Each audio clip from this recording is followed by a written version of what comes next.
Jim. Nice to see you again. Hey, Tim. Great fun watching No Place Like Rome. Some great things about it, not the least having a member of the Stranglers. So Yes. recommended listening. Some great moments and showed the essentials of the various time team elements to me, that the pottery expert who managed to work it out. I was interested in talking to you because we've been doing site wrestling. So you take a site, and if I was to ask you from top to bottom, what are the most important elements of a time team show that you've kind of got to have in there for it to be a time team? What would you stick in with reference to this particular program? Well, there's lots of things, aren't there? Something that leapt out at me in this program, which I think makes for interesting TV, is conflict.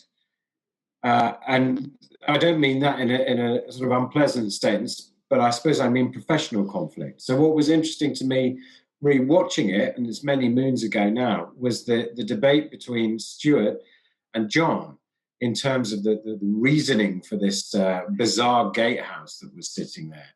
And it was great because, from my point of view, I felt that, they both got a chance to air their theory, and then we could test that theory in the field. And we did, and had an answer, in a very short space of time. So I think that, arguments are quite, professional disagreements are very useful. Okay, I'm going to go for an easy one because I can start with an easy one.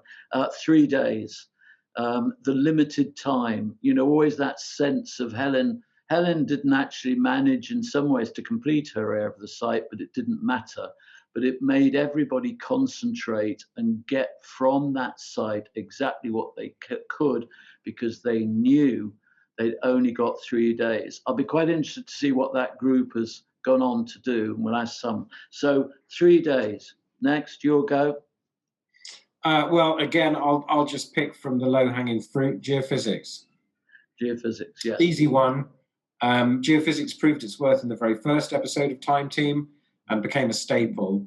And in fact, all of these things are folded into each other because geophysics, in many ways, allowed us to do these evaluations in 3 days because it allowed us to get information quickly, to make fast decisions as to where we were going to put our trenches and push the thing forward to try and answer the main question. And I love the way the director, who I think was Lucy McDowell, but I liked the way she used that constant looking at the landscape from your point of view with John's geophys coming up in front of you. I felt that was a great way of understanding the geography of the site. And presumably we had a cherry picker or some high crane so we could look down and impose that on it. Yeah, I think that was born out of necessity. I seem to recall that we couldn't get a helicopter for that shoot. Okay. So necessity is the mother of invention. Nice. Okay, so geophysics, I'm going to state the obvious, some really good excavation. I was really impressed by all our excavators, Bridget, Matt. They were really going at it. Kerry got involved in and the honesty of excavation that Kerry had planned a whole series of events, and I won't give away the punchline, as it were, but things didn't turn out as he thought, and the excavation was consistently going after one thing but finding another. And it seemed to me, and I'm going to sneak in another one now, which is the goal of the excavation. I think that's important on Time Team. That business of, I felt the longer the program went, the more it began to concentrate on a specific historic period. And of course, the big answer to that was the excavation, but also the pottery finds. And I think having a really great expert, and I would add that to my list, so I've thrown in 2 now, an expert who can do the pottery or do the buildings or do something. Time Team usually had the best possible experts they could get hold of. Yeah, I would agree with you on that. I mean, I would say that there's a rather esoteric one, which is bringing the past to life. And what I mean by that is giving the audience some sense of either the effort, skill, labour involved in making something, producing something, building something. We could do that through our, what we call our cameos, our experimental archaeology, or indeed through things like Victor's drawings, of course, which played such an important part. So that element of connecting what we're doing in the ground and reminding people that, you know, these are real human beings, and they had a lived experience, and trying to get some of that across. I think that's vital as well. And I love the fact that Ray Zan, I hope to have a chat with Ray. He's over in New Zealand now, as you know, but he and Neil Emanuel were knocking out Iron Age roundhouses of various descriptions all over the place and putting them again on the landscape. And I like the balance of seeing Victor's emotive human drawings and also their structural refined results. And I would put that little package, obviously Victor, but obviously as well Ray Zan's building with Neil of those buildings. Visualizations is what we're saying, isn't it? Something like that. Yeah. You and I occasionally, I think I feel slightly more emotionally attached to cameos than you do, let's put it like this, because I get all thrilled about the possibility of having an expert. And I think there was some very nice little moments between Tony and the garden builder at the local garden centre. And you and I both know that what that means is that some camera crew will have been hauled off in a vehicle. Yes. Tony. We're trying to cover about 25 locations in one site. But I do like the breath of relief, fresh air, just like being somewhere else for a bit. That's not so getting away from the trench, very, very, very important. And, you know, don't get me wrong, I think the cameos had great value a lot of the time. But I tended to think that, you know, some of them had more value than others, let's put it that way. I mean, strangely enough, it would depend very much on the archaeology. Sometimes we would have a cameo that was quite involved, and I'd spend sort of half a day or a day filming the thing, and then it would get completely cut because the archaeology was so amazing. Which is totally fine, I've got no problem with that. But it's one of those things. I always thought you took it very well. Craft that went into some of those scenes, as you and I know, and then suddenly it got dumped because we found a bit of archaeology.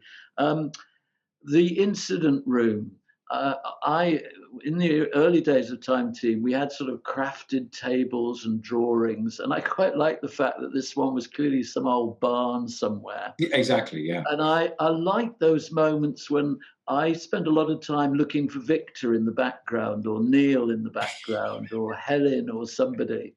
And I thought that was absolutely lovely. The other thing I'd like to mention finally, is what I think of always as the Mick role.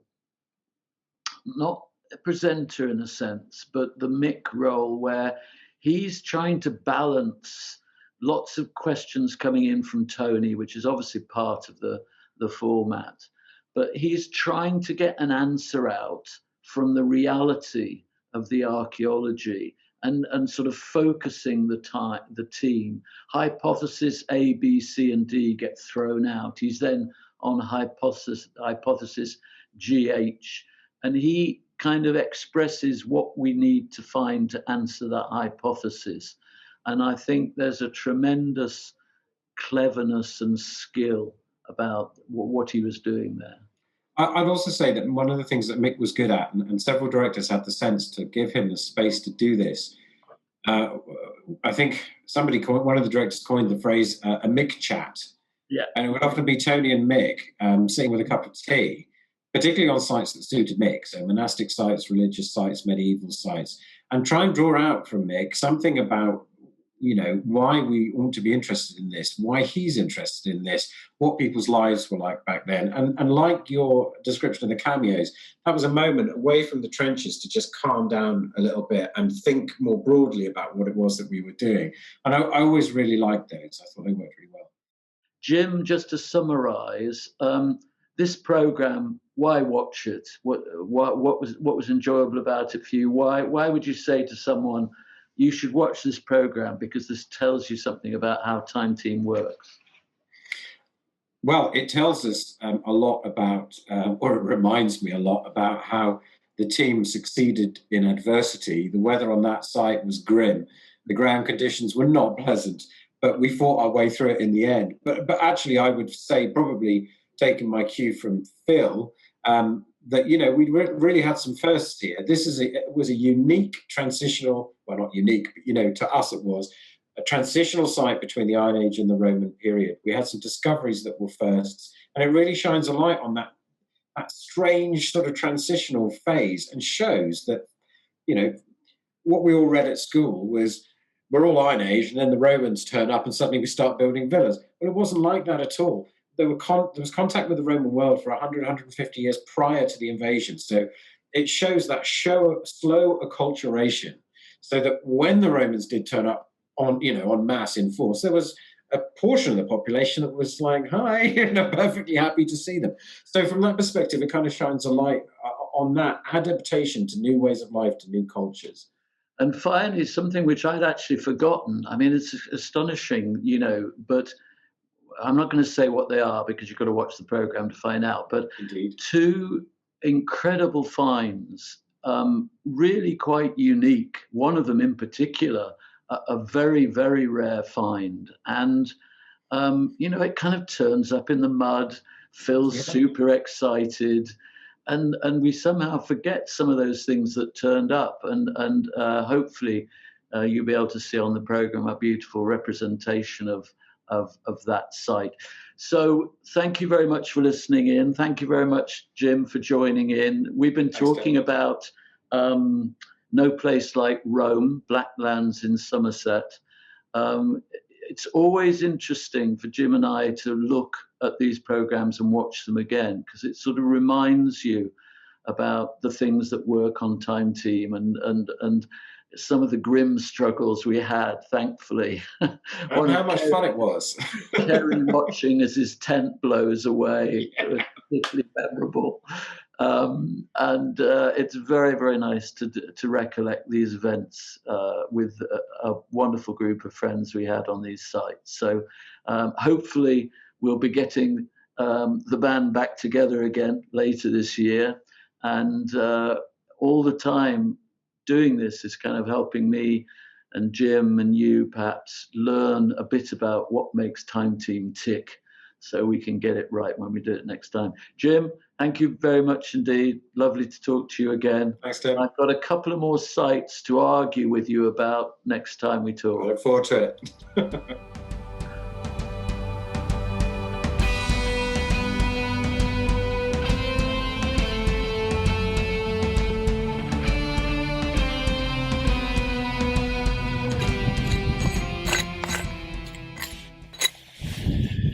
We can't do any of this work without you, so please subscribe, back us on Patreon, and make sure that Time Team comes back again.